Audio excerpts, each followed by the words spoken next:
recently, the Minister of Foreign Affairs of Russia, Sergei Lavrov, gave a list of interviews to Russia Today and some other propaganda outlets. And he was saying that a lot of European leaders secretly going to Moscow still. And I was thinking, or whether it's true or not. Okay, I wouldn't be surprised about Orban that you mentioned, or Robert Fico. But overall, it's so frightening that people don't want to fight with Moscow because of Ukraine. Well, look, it's Lavrov, and Lavrov is doing a piece of propaganda, so we have to be careful. There's always been, especially, look, officially we're now in a period of negotiations. They're they're pseudo-negotiations. Yeah. But you know, during those sorts of negotiations, people will travel back and forth, and there was, you know, it's not unusual to have track 2 diplomacy, so sort of hidden diplomacy. So I mean, negotiations or diplomacy in and of itself is not a problem. The problem is to what end, you know? Yes. So you know, I think that there's been a sense that it's a fairly pointless cause to try to negotiate with Russia because they're not serious about negotiations. My next question is quite practical. We've heard a lot of Telegram channels that we don't have to use them. Yeah. Yeah. Do you use Telegram? And that's a very interesting question. A lot of Ukrainians use Telegram. Yeah. And when I was in Brussels like a year ago, there was a kind of a security meeting off the record, but they were begging us to just delete this app on our phones. What do you think? I would be very suspicious of any technology that is originated from or is in any way dependent on either the Chinese or the Russian state, however independent it might seem. So, you know, I think the question is also like, what makes you a great power today? Having weapons is important, having nuclear weapons is important. European countries have nuclear weapons. But until you have your own social media, until you have your own AI, you're always going to be a taker of technology, and that's always going to put you in a bit of a vulnerable situation. So I think we're seeing so many examples of that now, and Europe needs its own tech sector. I think this is another thing. Can it be in Ukraine? Well, I think Ukrainians will lead on it, actually, because Ukrainians are very good at IT. They have an existential need to develop some of their own social media for exactly the reasons that you just said.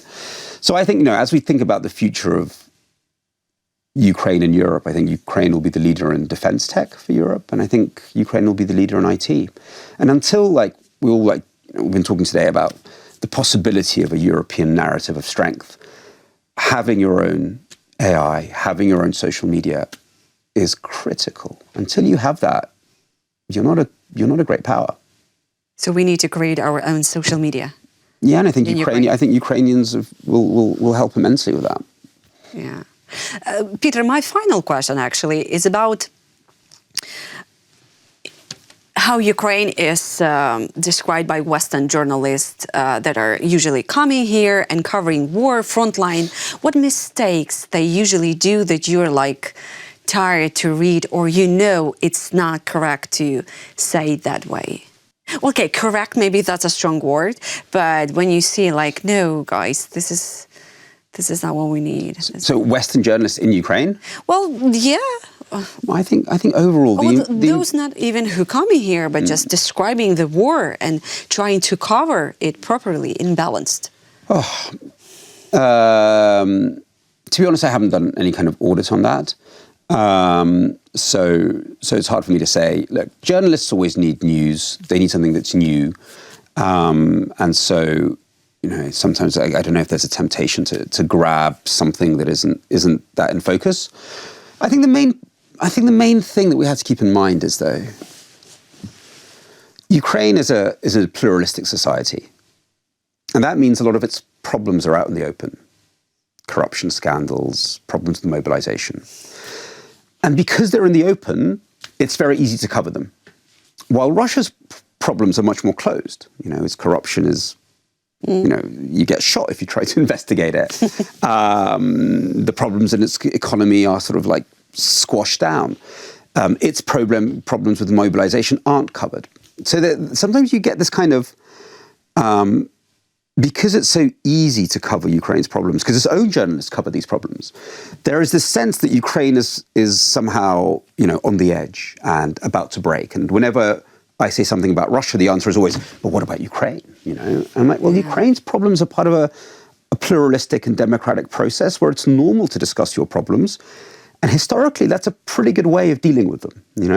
The fact that they're talked about and debated and changes happen shows actually a very robust society. And sometimes it becomes the opposite. The fact that we had, corruption scandals led by journalists, which led to, really important changes in government.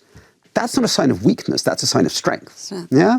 So I think there's this paradox of being open and democratic that actually can lead to a perception that you're a mess. And you're not, you're just being democratic. While Russia is the opposite. It's closed and it solves its problems by throwing people out of windows.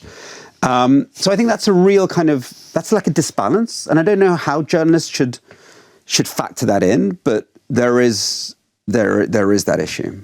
The last one, I almost forgot to ask you. Which world institution exposed right now are just completely, failed? Which world institution has completely failed? Yeah. FIFA. Okay. Not the United Nations. For giving the Peace Prize. Which, God, I don't know. Sadly, we're in a moment where the belief in all the kind of international institutions that were created after 1945 is breaking or broken. So a lot of the work I do in Ukraine is to do with justice. Yeah. I helped set up a war crimes NGO at the start of the war, and we do both sort of media work around war crimes and build cases. And we do quite a lot of polling as well. You work with Wayne George? We've done projects with Wayne, yeah. We did one project on Russian propaganda with Wayne. But we do polling as well. How do people feel about justice? And even though people think war crimes are terrible, they're losing faith in the idea that there could ever be justice. And, The Hague, that used to be this sort of mystical idea for people. We'll see Putin in The Hague. I think people are starting to realize that, that's not how international justice works. There is no magic court that can solve everything. So I think there's on the one hand, a sense of disappointment at these international institutions which were meant to bring peace and justice. But on the other hand, there's more chances than ever to hold criminals accountable. You can do it through sanctions, through public pressure. Even the work we did with Wayne George, we can do so much more research to find out who precisely was responsible for something that happened through OSINT research. So even though the myth of an international justice, I think, is broken, there are so many other things you can do. You can open courts, cases in individual countries. You can go after their money. You can go after their technology. So actually, even though the scenario we live in is a little bit Mad Max, a little bit kind of anarchic, if you kind of embrace that, frankly, and go, okay, what are the tools that we have to bring about the ideals of rights and justice? We actually have a lot. But it's going to be a much crueler landscape.